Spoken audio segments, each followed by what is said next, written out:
In the 5th century BCE, the ancient Greek world was a fragmented patchwork of independent city-states known as polis.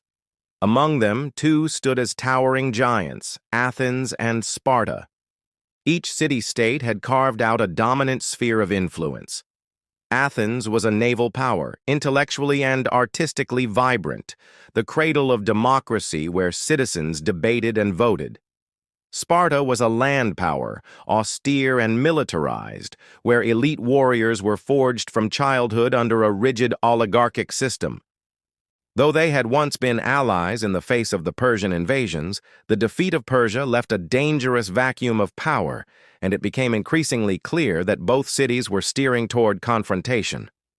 Athens, after the Persian Wars, led the formation of the Delian League, a coalition of Greek city-states meant to protect against future Persian aggression. However, over time, this league transformed into an Athenian empire. Member states who tried to leave were subdued by force. Tribute poured into Athens, enriching the city and funding magnificent structures like the Parthenon. With money, art, and naval might, Athens seemed unstoppable. Meanwhile, Sparta led the Peloponnesian League, a loose alliance of conservative oligarchies deeply suspicious of Athenian imperialism and democratic zeal. Tensions escalated over the years through a series of proxy conflicts, disputes over trade routes, and accusations of aggression. The flashpoint finally came in 431 BCE when Corinth, a Spartan ally, clashed with Corcyra, which was supported by Athens. When Athens then laid siege to Potidæa, another Corinthian colony, Sparta convened a war council. Pressured by its allies and driven by the fear that Athenian expansionism would eventually crush all autonomy in Greece, Sparta declared war. Thus began the Peloponnesian War, a monumental conflict that would stretch over 27 years, pitting two vastly different political ideologies and military strategies against each other in a brutal contest for dominance.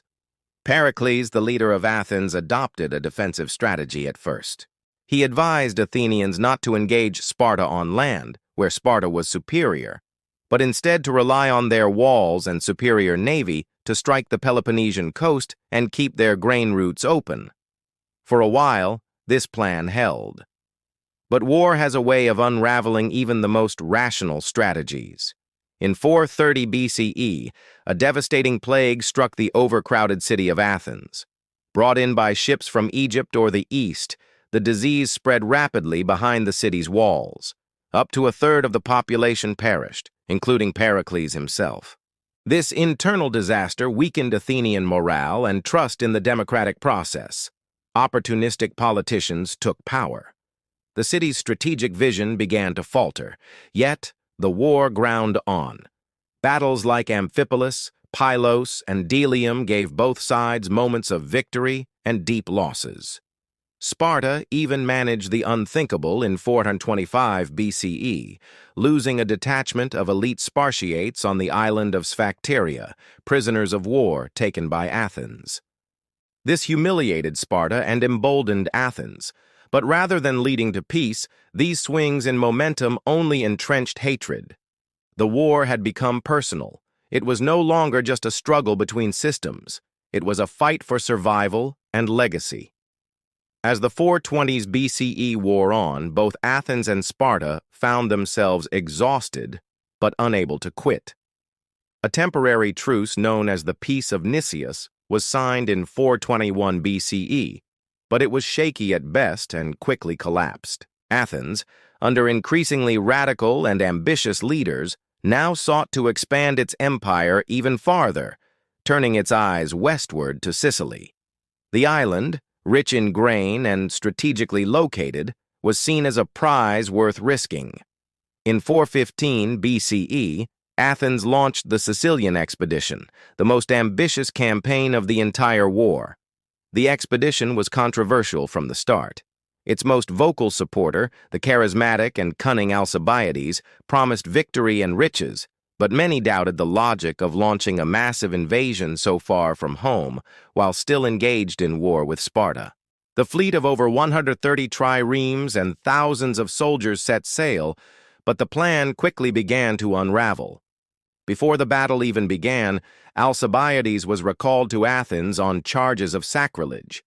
Instead of returning, he defected to Sparta and offered them invaluable strategic advice, including the critical idea of fortifying Decilia, a hill near Athens, to choke off their overland supply routes.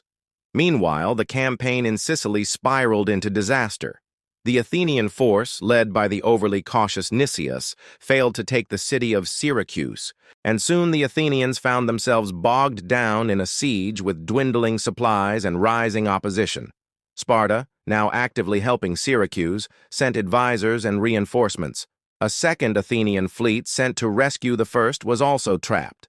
By 413 BCE, both fleets were destroyed, and nearly the entire Athenian army was either killed or captured.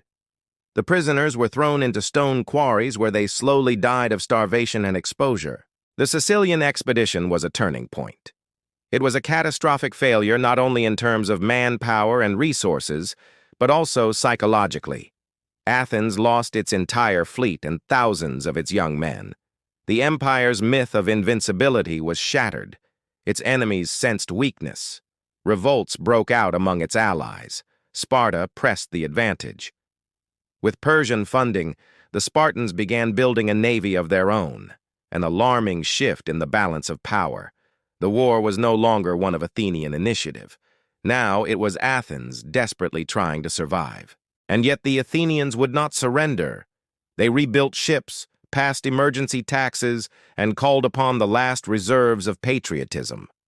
They fought sea battles, won minor victories, and preserved hope. But the leadership grew increasingly unstable. Alcibiades returned to Athens, was welcomed back, then later exiled again. Internal political purges and coups destabilized the city. Athens fluctuated between democracy and oligarchy, torn apart not just by its enemies, but from within. In the final years of the war, from 411 to 404 BCE, the endgame came into focus. Sparta, with Persian gold and a fleet led by the determined general Lysander, launched naval assaults deeper into Athenian waters. The new Spartan navy gained traction, winning key battles at Notium, Ephesus, and finally at Aegospotami in 405 BCE. In that fateful encounter, the Athenians made a critical error, leaving their ships unguarded on shore while foraging. Lysander seized the moment, attacking and destroying the entire Athenian fleet. The last hope of Athens was gone. Without ships, Athens could no longer import grain from the Black Sea. The people began to starve. Sparta now blockaded the port of Piraeus, and the long walls that had protected Athens for decades became a prison. After months of siege, with no food, allies, or strength left, the once mighty city capitulated. In 404 BCE, Athens surrendered.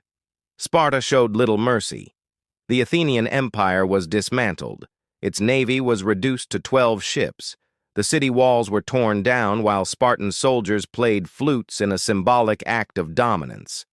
An oligarchic government, the 30 tyrants, was installed in place of democracy. These new rulers purged opponents and silenced dissent. The ideals of freedom and reason that had defined Athens were buried under fear and political violence. Ironically, victory did not bring glory to Sparta. The war had drained them too. The rigid Spartan system, which relied on controlling a massive enslaved Helot population, began to crack under the pressure of imperial responsibility. Their brief moment as masters of Greece faded rapidly. Civil wars erupted, and former allies turned against them. Within a few decades, Sparta itself would be overshadowed by new powers, especially the rising kingdom of Macedon under Philip II and later Alexander the Great. The Peloponnesian War was not simply a war of battles. It was a collapse of ideals. It revealed how fear, ambition, and pride could erode even the most enlightened society. The historian Thucydides, himself an Athenian general, documented the war with brutal honesty. He offered no heroes, only real people navigating power, betrayal, and survival. His work remains one of the most profound analyses of war, politics, and human nature ever written. Athens fell, but its legacy endured. The ideas of democracy, reason, and artistic brilliance continued to shape the world. Sparta faded into silence, and the Peloponnesian War stood as a cautionary tale for all empires that greatness carries a price, and even the most enlightened civilizations can fall if they fail to understand the forces that bind them together.